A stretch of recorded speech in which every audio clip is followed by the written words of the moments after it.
Hi, everyone. Welcome to the Book Over, our little book club where we talk about books. I'm Sarah, and this is Megan, hi. Hi. And today we're talking about Stolen Crush.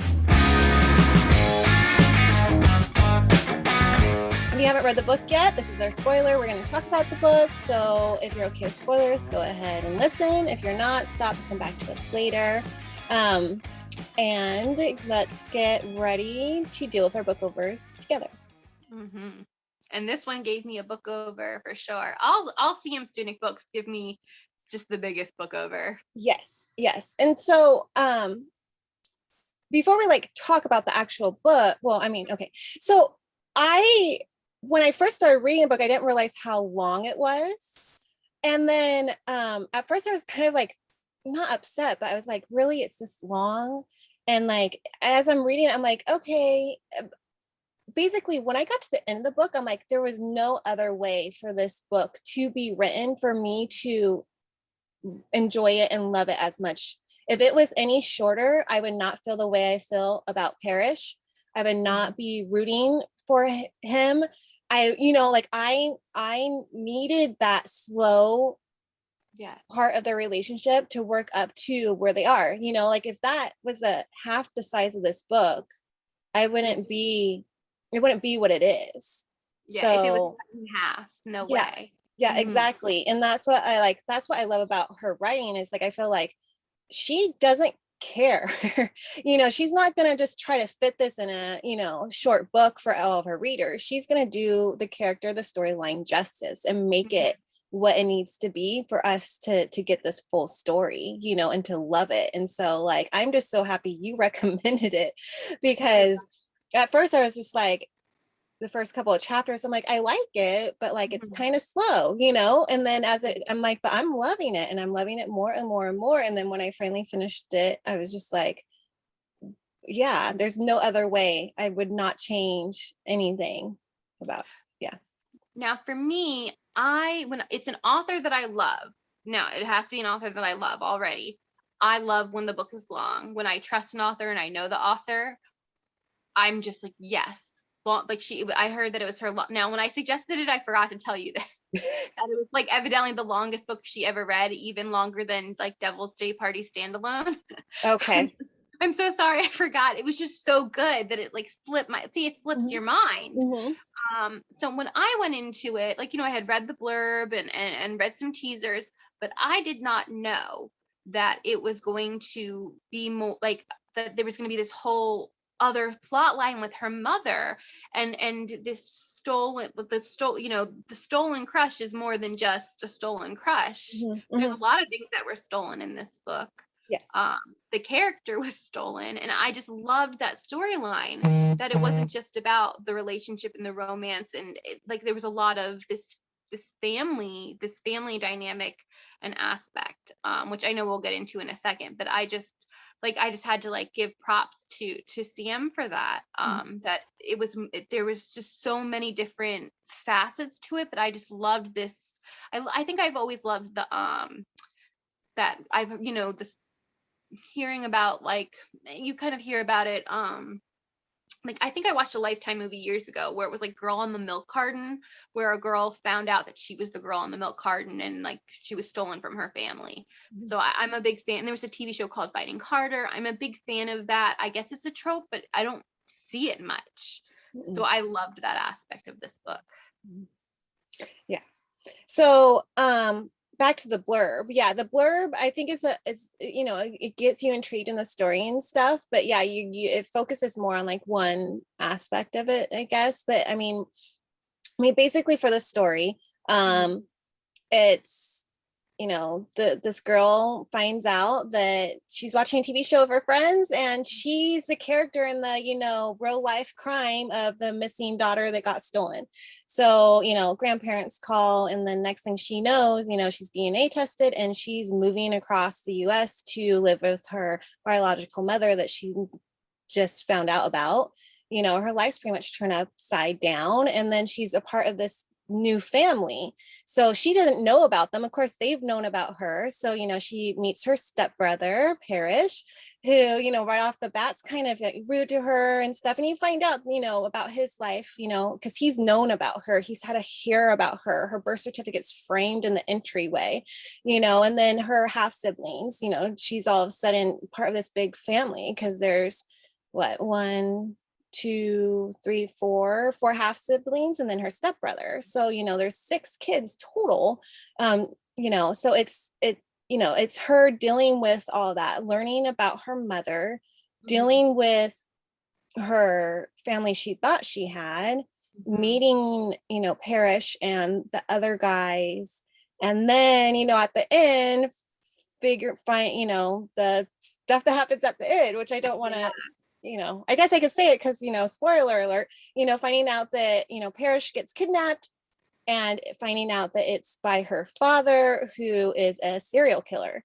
And now she's having to run around trying to save Parrish. Like it's insane. There's so many things. And the thing is, the series is called like, is it called Daughter of a Serial Killer? Like it's in there, but you do forget when you're reading it. Although there are little hints of it, which I like, where she didn't like gets kidnapped in the middle of the night and ends up in the woods, and then like is talking herself out of it that it was a dream. Right. But what I really liked is, the mom. You don't know, is she good? Is she bad? I mean, I think she's just a mom who is struggling with, like, she lost a child. It tore her up. She had her until she was like 2 years old. And the mom is has her dream come true. Her daughter's there, but they don't connect. And she forces her daughter to not be in touch with the family that kidnapped her. She's villainizing the family she grew up with, but that's her family. And she grew up with her grandparents and not the mom that stole her. But she doesn't even have hard feelings towards her. So she wishes it never happened. She doesn't want to be there. She does and she doesn't. It's like she wants a relationship. I think they both want a relationship with each other, but they're not who each other expected, and they have trouble connecting. So you have that storyline going on, and then you have, like you said, Parrish, who had to deal with the mom who was worried all the time and won't let them go to sleepovers and won't let them do this and that. She's so controlling because she lost her daughter, and she also wrote a book about it and became very famous. So she, it was her whole identity. It's her whole life. So there's a lot going on, a lot of adjustments, and a lot of reasons why Parrish is the way he is at first. Exactly. And to the mom part, it's like the one thing that has really infuriated me about the mom though is she expected her to come home and them to have this relationship, but she's forgetting that, her daughter didn't know she existed until so many weeks ago, so it's you're just throwing her in this situation and not even easing her into it. You're not, trying to get to know her, it's you have all this money, take her on a small little vacation, just the two of you, and get to know each other, adjust her and be like, hey, let's talk about this, tell me about your family, how you're raised, did you have a good life, and it's probably easier for us who are removed from the situation, but I mean, it's I get so frustrated. Some of the things she said to her, even about Dakota and her body, it's my body until you're 18. And I'm like, whoa there. Whoa, no, absolutely not. I'm even teaching my 6 and 3-year-olds, this is your body, you have all the say on it. It's no. So some of the things she said, and I think she's just so frustrated on things. But it's lady, step back and really think about what you're doing to your 16-year-old. It was just even the scene with her birthday, and she didn't know it was her birthday, and they just all assumed she knew. How is she supposed to know when her birthday is? She was stolen, people. And then that's when Parrish, right? Was it Parrish to ask when's your real birthday? Yes. And that when he started warming up to her, it really because at first I was dude, and then I knew, you always know okay, he's gonna have a change of heart eventually, but he started and then he would hug her, and he was starting to like realize that she was going through shit too, like she had a great, she had a certain upbringing. I don't think it was great on the other end either, but she was used to it, and she's Yeah. going in here, and now, but he's used to it, right? Like she said, like he's obviously, he just scrolls on his phone. Sometimes the phone's even blank. He just zones out because it's better to do that than be involved with the family, because the family is just not one of those homey families. No, it's not. No.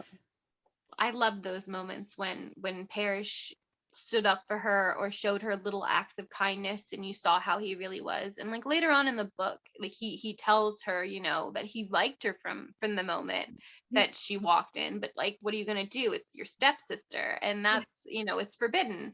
And I thought she did a really good job with the whole stepbrother stepsister trope. And it wasn't easy for them. It was a big decision, and he cares about his stepmom. He cares about Tess.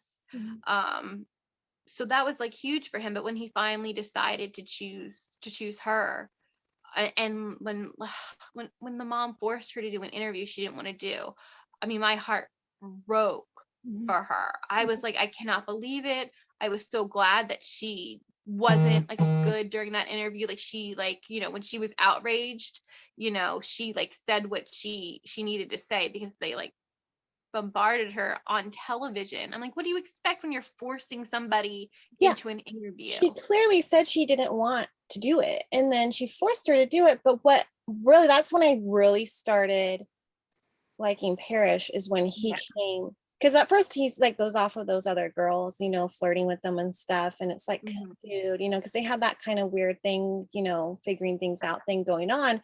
And then all of a sudden, he's getting her off the stage, and I'm thinking he's like mad at her, like she's thinking, and he's rescuing her, and it's like that. It was just like those little big things that he did. And it's like, and then the tattoos, fatness factor. Like, I don't know how she's dealing with that, being a 16-year-old around her 17-year-old stepbrother that's all hot and Brody and tatted up. Like, I love it. And there's like a scene too where he said something about like he like had his hand on her thigh or something, and was saying how beautiful of a canvas it is. And and I just can't wait for him to be found, and hopefully he can finally give her that tattoo.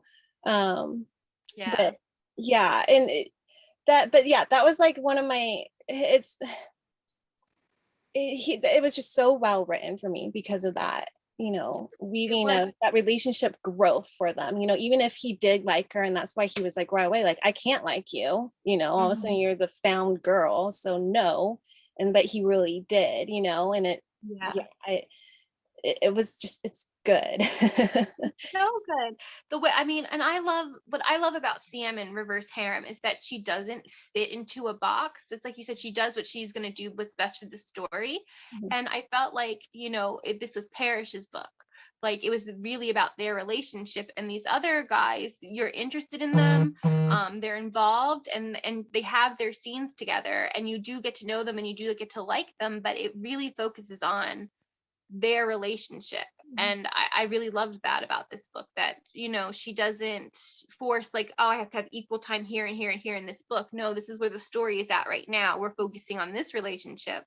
And then I think the kidnapping plot line will lead into other relationships and make it make sense. Because there's a lot of forbidden aspects, because you've got this isn't an instant like, oh, we just share girls, you're not just going into this like, it's it's very grounded and realistic. And she knows she's got these crushes, and you can't have all these crushes, and what do you do with these feelings when somebody's kidnapped and you're leaning on his best friend, and he likes you, and it brings you closer together, and there is that guilt for her. And then her other love interest is her I guess her, well, she calls her sister, so her sister's boyfriend. So she knows she's not going to do it. She has feelings for him, but she knows she will not do that to her sister. So I'm very curious to see how that's going to happen, because I think that sister means so much to her.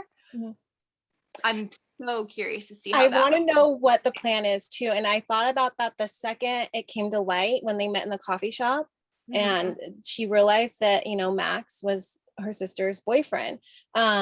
There was a couple of hints dropped, you know, there was a point where Max was with the other guys and they said something about like, oh, you're seeing that girl now or something like that. And they alluded to the fact that he seeked her sister out, Maxine, to check out who the sister was. So part of me is like, is he really fully into Maxine or did he just kind of end up in that relationship to get a different side of it? But like, even if that was like, you know, we've had those romances too, where, you know, there was a different reason why the guy or somebody got into that relationship and then it changed to like a real thing. So it's possible, but there's undeniable, you know, sparks between the two of them.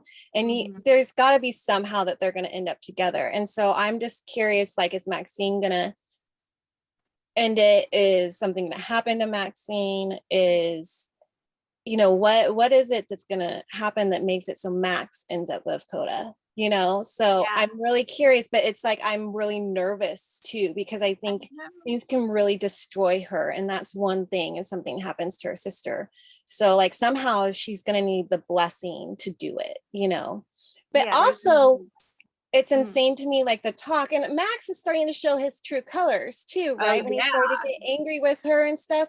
So, you know, like on the hike Looking at when the she's with side. Max and, you know, they're talking about how they're both virgins at that time, you know, I'm Mm-hmm. like, is Max really a virgin or is he just Oh. saying it, you know, like, is he saying he's really waiting for engagement or what? And that I kind of found that refreshing though, for once that, I almost wonder if all the boys are I think that they might or be because were. Parrish was a virgin. Yes. And And I I love that about him. I loved that, yeah, you know, I love that so much. Yes. I think that they all are because Kaz was very the way Kaz was protecting girls and how he is about like he was kind of quiet about relationships. I think that all the guys are like waiting for the right girl. And Mhm. that is very refreshing. But I agree with what you were saying about Max, where like he's the nice guy and he just seems a little too good to be true. Is there something else? Mhm. Or is he just getting riled up because his friend's been kidnapped? You know, is he going to become is like it's going to become enemies to lovers with them because like she's keeping him in the dark? How long is he going to stay in the dark? But yeah, with the sister, I'm just like I just feel like this character is a character that would never do that to her sister. So something has to happen. And I'm just like you said, is the sister going to get serial killer? Is she gonna, you know, cheat on Max or something?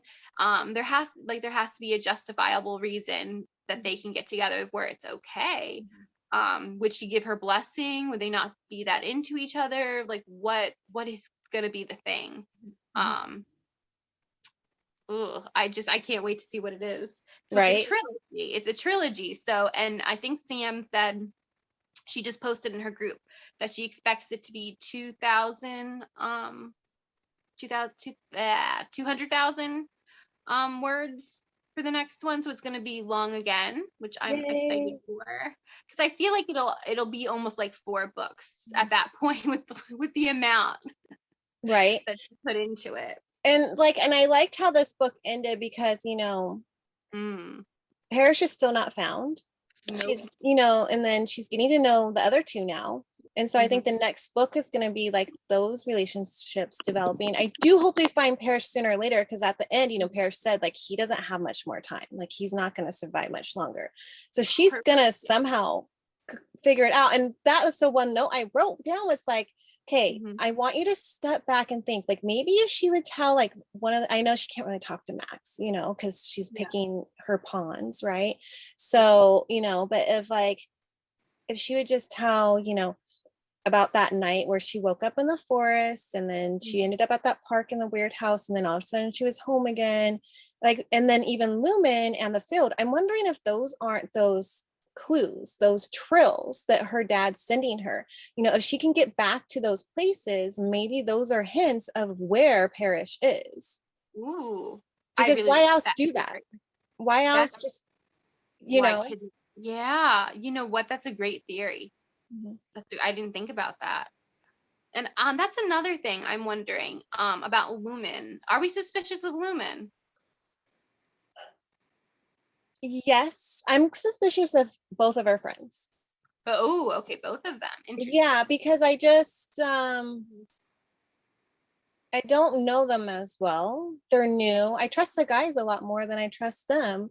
But Lumen, I do wonder why she is playing along with this girlfriend thing, especially when she's trying to hide that she's bi from her father. So I'm Yeah. just like, I'm Well, wondering what's going on. I thought So, he genuinely liked her, but then I got really suspicious when she disappeared.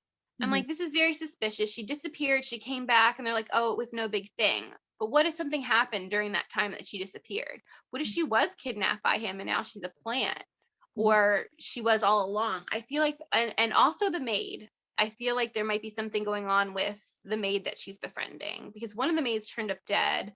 I just feel like there's got to be some plants in her life Right. more I'm than wondering too. I'm wondering because the maid knows a lot more. She's yeah. seeing a lot of stuff because she is supposed to be in the background, right? The rich people aren't going to Mhm. want to see her. So she knows how to slink and be in the background while she's doing her job.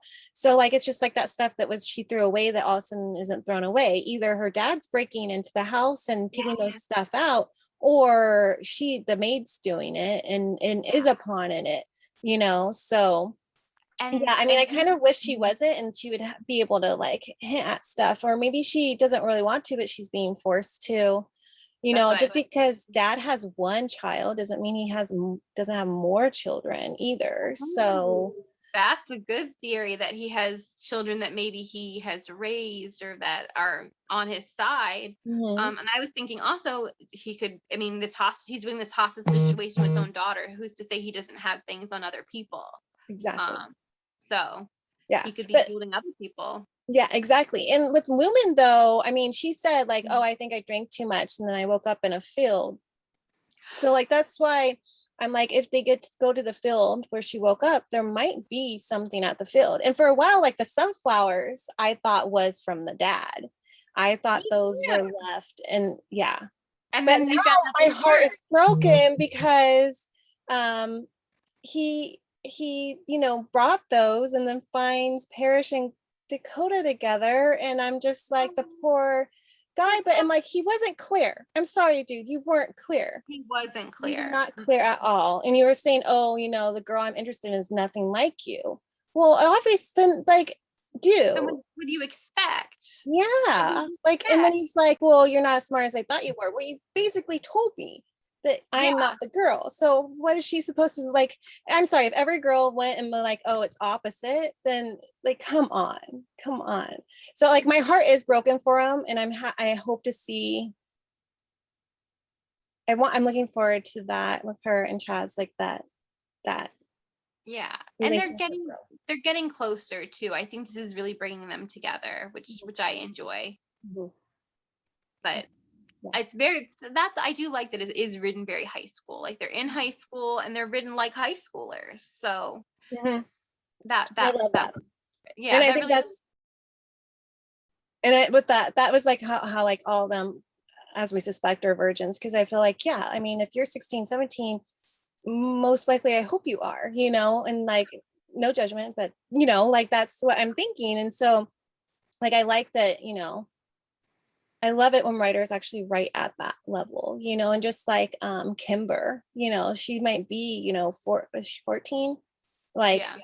but like she is acting like a snotty 14-year-old, so it's like I like it when they show that, and when the main characters, they write their age, so and that I can see that getting harder, the older we are, it's harder to probably like Oh write yeah. that. But I like that, she obviously Sam remembers what it's like to be a Mhm. teenager, and she can write that so well. And it's more real.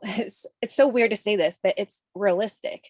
This It book is. is more realistic to me I because of know. that fight. It's just like when on vacation, and when they're making out, Parrish and Dakota are making out, and then mom kind of almost walks in on them, and then afterwards he pretty much breaks it off. That killed me. That killed me so much. But like he's trying to do the right thing, you know, and he's like, this isn't right and this is wrong. And I'm like, that's more realistic, you know, like he's not gonna just be like, you know, screw the parent, you know.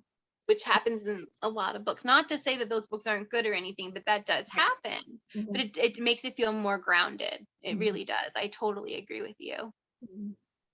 Oh, and I loved the scene where they went to the last Blockbuster. Like I paused and I was like, wait, like let me Google this. And I'm like, oh my gosh, that really is where the last Blockbuster is. I loved that. I love the bringing back the nostalgia for Yes. people that, you know, like us that are reading it. Yes. That have, you know, Blockbuster was our generation. I know. So I was just actually telling my husband that. I was like, I love this book because there's this scene because like we used to Friday nights in high school go to Blockbuster and we would walk the aisles and pick out our movies, you know, and at first it was VHSs because that's what I had in my bedroom and then it moved to DVDs, you know. So it's like I love that like she's like, well, I never heard of it, but supposedly this is what people used to do. And I'm like, oh my gosh. I know. Oh, but now I really want to go to the last Blockbuster. She was like, I think she was like more interested in the merch. And I was like, oh gosh. But then I'm like, what kind of merch do you have? I feel like I need something because this is part of my, I mean, growing up, I remember going to the Blockbuster when it first started. I can still smell what Blockbuster smells like. Like it has that kind of like, it's like a library, but it's more plasticky. I think I can too. Yeah. I think I can too. I mean, I still remember like, you know, the progression of being a kid to like having my friends work at Blockbuster, like just to the bitter end. Mm-hmm. I really miss that. Like, I mean, I used to fight over who got to get out of the car to return the movie in the Dropbox, you know? Yeah.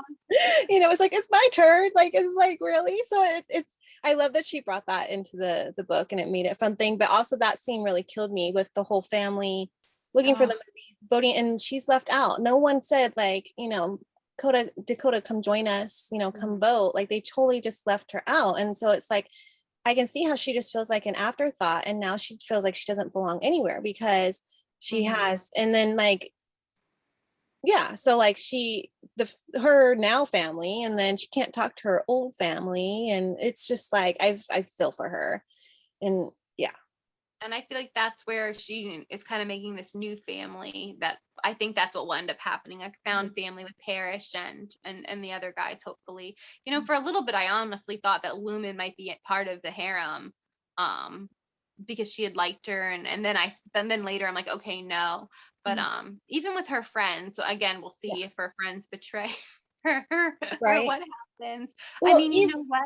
It could even be her sister. Her sister could be nefarious and we might not know it. And that could be what her sister's been down here for a while. She likes to hike. And so that's one thing I'm wondering if she's not somehow involved with, I don't want her to be, but you know, she's checking in and stuff, and she's the one person she's talking to. So I'm wondering, I mean, it's possible. And then like back to Lumen, you know, like Parrish really doesn't like Lumen. He doesn't want her to be in it. Part of it's probably jealousy, but I'm wondering if there's not more to it, you know. I mean, he's been around these people the most, right? He's grown up with a lot of them, he's gone to school with a lot of them. So, and for the fact that Dakota is still like hanging on to her, you know, I don't know what I would do in this situation, but I would have loved to see her. I don't know, because I know like Parrish wanted like a public breakup between the two of them, you know. But it's like, why do that? But I also wonder, like, you know, Lumen's like, oh, you can hang on to me for a while for like popularity, and I'm like, what's the motive? Why are you doing that? So, and it does bother me because she will tell her friends stuff like, oh, we slept together, or you know, these things. And I'm like, should you be, I know you really want that connection with some girlfriends, but like, should you really be? I don't trust them yet. I really don't. So Daniela a little bit more than Lumen. I trust her a little bit more than Lumen, but I still feel like they need to earn it more, or maybe I'm just waiting for that shoe to drop. There's got to be a shoe that's going to drop somewhere. I feel like there just has to be. exactly. So like, who's your favorite? Like out of the three guys, like, I mean, Parrish, of course, right now. But you know what? That could change. I think it's Parrish, Kaz, and then Max for right now. What about you? I think I'm the same. Hmm. I mean, Max is more of my type, I think, like the friendly, happy guy. Hmm. Um, but by the end of this book, Parrish is like my number one. What makes me nervous is when Parrish is found, if he's going to change how he treats Dakota. Like he's going to be thankful, but then he's going to be mad at her for doing the things she did to save him when he said, don't do it, you know? So I hope he's more like, I don't blame you because you did this and I would have done it too for you. Hmm. But I can see him kind of reverting back to his old ways just to try to like Carmen, like to separate and to deal with Yeah. his feelings on it. Like I'm really Hmm. worried. And then like how, He's gonna and have then trauma. the trauma of it and then the fallout with the family when he shows up, what are they going to say? How is he going to be found and what are they going to say? He's probably going to need to go to the hospital and stuff, and it's just like, how is this all going to, is it going to explode? And that's the other thing, like, is her dad setting her up for stuff, you know, with the gun and the fingerprints, but then also, you know, just like certain things, just because he's the tech guy, right? I'm pretty sure he's Yeah. the teacher. So does he have footage of her doing things? Is he going to use it against her? Is he Hmm. gonna make her life miserable so she doesn't, so Tess throws her out?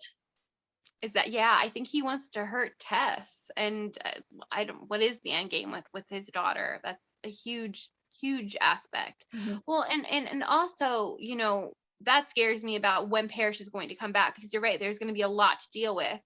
And then Dakota is also like blowing up her life. She's throwing Tess's typewriter on her car. But when is she going to be able to tell them, hey, I was doing this to save Parrish? Because if Parrish does come back, he's going to have all this stuff on her, and they might not be able to say, she might not be able to still say, hey, I did all this to save Parrish. It Right. might just be like she went off the deep end during, Parrish's disappearance and was selfish. Mhm. And then Parrish might have to keep quiet, which could be another thing. Like, oh, Parrish can't tell anybody because, he has all this stuff on them now, and they're going to go to jail or whatever if Parrish says anything. So he might have to, like, they might really ruin everything for both of them, because what if Parrish has, I mean, I guess he'd have a lot of injuries though.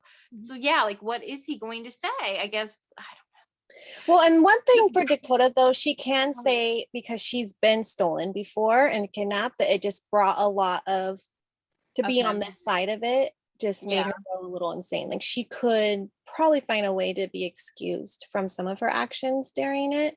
Yeah. Um, but so the other thing though is her Tess and Saffron. I feel like Mhm. they might have known each other because Oh, there's Saffron something with Saffron. I Saffron can knew I about her dad. So I'm wondering if Saffron didn't work with Tess or something, or somehow knew something and maybe like Mhm. actually took her like because she knew the, The father was bad. yeah. And it's I like it think fit the kid, yeah. it fit what she needed, and then she's saving this kid in her own way too. I think that she might have known the serial killer father. Maybe she had a relationship with him, and knew of somehow they knew of each other that way. And yeah, I really do think that she took her purposely, not just because she looked like the daughter. I think she took her because Mhm. just because she knew who the father was for sure. There's definitely something going on there, Yeah. which I'm curious to see. Yeah. And and also, Parrish, and they want to come out. They want to come out as a couple. So that's another thing. I mean, it might not even matter that she, like, blew everything up, because, when they come out as a couple, that might just Right. Like, is he gonna, are they gonna be like, we're not gonna be separated now, and then it's like, we yeah. don't care because we just did this, and then I'm like, if they get, if she gets in trouble for everything, is she gonna get kicked out and Parrish is like, screw it, I'm with her. you I know? hope so. I hope he's If now. not, she has two other guys that are gonna step up, or one of them at least. She has three guys. Someone's gonna step up and help her out, hopefully. But yeah, oh, the tangled web of CM. I know. It's this whole game now. She's playing a game, and trying to beat her father. I'm very excited for this. I'm excited that it's kind of a rapid release. The next one comes out September 20th, and then I believe the next one October 20. No, they haven't. She has not announced the third one. So she's announced the second one, but she said that the third one will come out before the end of the year. So that's exciting. I'm really excited because I don't think I could wait. It's not like it ended on a really big cliffhanger. Like we know now she's like really motivated Mhm. to and she's like realized I need to think of this like a game. She's smart with games. So she's like, I need to think of this like game. So I'm just really excited. I'm glad it wasn't like a cliffhanger Me too. thing. And Mhm. I'm just, yeah, get me second book. We don't have too much longer to wait. Get me the third book, even though the third, like when it's the ending, you're always like, oh, I'm gonna miss this book. But I think this one's definitely going to turn into a reread series for me. I mean, I can just tell after this book um, that it's going to turn into one of those like books that's just going to stay Read on the over. shelf. Yeah. Yeah, for CM, it's all her books for me. She has this beautiful way of writing. She Mhm. just has this very different voice, and I honestly think she like takes reverse harem to like to the next level when it comes to writing. Just beautifully written books. Yes, I agree. Yeah. So for Hair of the Book for me, I actually just listened to an audiobook. I got it on like really cheap on Chirp, and it's a sweet romance. It's called The Bookworm's Guide to Dating by Emma Hart. It's also a book, but the audiobook was just as good. It's really cute. It's sweet, but there is cussing, there is sex. Mm-hmm. It's a forbidden romance with a brother's best friend. And there's some parts where I was like walking my dog listening to it, laughing because of a duck parade. So definitely that one helped lift up from this one. It was a good, like, more reality and fun and sweet. There was no like super like hate or anything. Mm-hmm. So that would be my. Can I ask you what the narration was like? Was it one narrator, female, or? It was dual, so it was male Ooh. and female. The male, I always have a harder time with males, but he did, because these are older people too. He's almost 30 and she's like 26 or 27, so their voices fit their age. And yeah, and she was really I forgot the narrators' names, but yeah, I enjoyed the narration on this one. That's great. I love a good audiobook. Yeah. Okay, so my hair of the book is a new book that just came out. I had an arc of it, and it's called Find Me by Ashley N. Rostick. And it's Witsec book 1, and it's about a girl who is in witness protection. So this is I classify this as a light read for me because I'm a very big dark romance lover. But the relationship is not dark. There's not enemies to lovers. She has a dark past. She has PTSD because she's in witness protection for a reason. And she moves next door she's 18, but she missed her last year of high school because of this whole horrible tragedy where she lost her whole family. So she moves next door to these brothers, and she befriends them, and she is going to her last year of high school even though she should be in college. And she like kind of has an instant, I don't like I'm not an insta love fan. I wouldn't call it insta love. I would say like an instant connection and an Mhm. instant friendship. So it's like it feels like a slow burn, but it doesn't. The progression is just perfect. Like it doesn't leave you wanting. Um, I could even say for this book, if it was a standalone, I would have been fine with it. I'm so glad it's a series. But I thought she did a great job. It's reverse harem. Um, with each character and each relationship and each progression was different. But I thought she did a really good job with how it all flowed, and how the romance was sweet, and there's still like some plot and mystery to it. Highly recommend it. I honestly thought I couldn't read a book like this anymore. I've been having trouble with this kind of book, and it was just written so well. And I've been hearing a lot of good things from other people too. So highly recommend it. Find Yeah, Me. I actually know what book you're talking about. I haven't read it, but I've seen it so much on all the bookstagrams that it's everyone's ranting and raving about it. So it is on my TBR. So it's good to know that maybe that will be my next one if this book still gives me a hangover tomorrow. Yeah, no, it's really great. It's yeah. I mean, it plopped me out of my hangover for sure. That's awesome. All right, everyone. Thank you for listening. We hope you enjoyed it. I hope you enjoyed the book, and we will see you next time. Bye. Bye.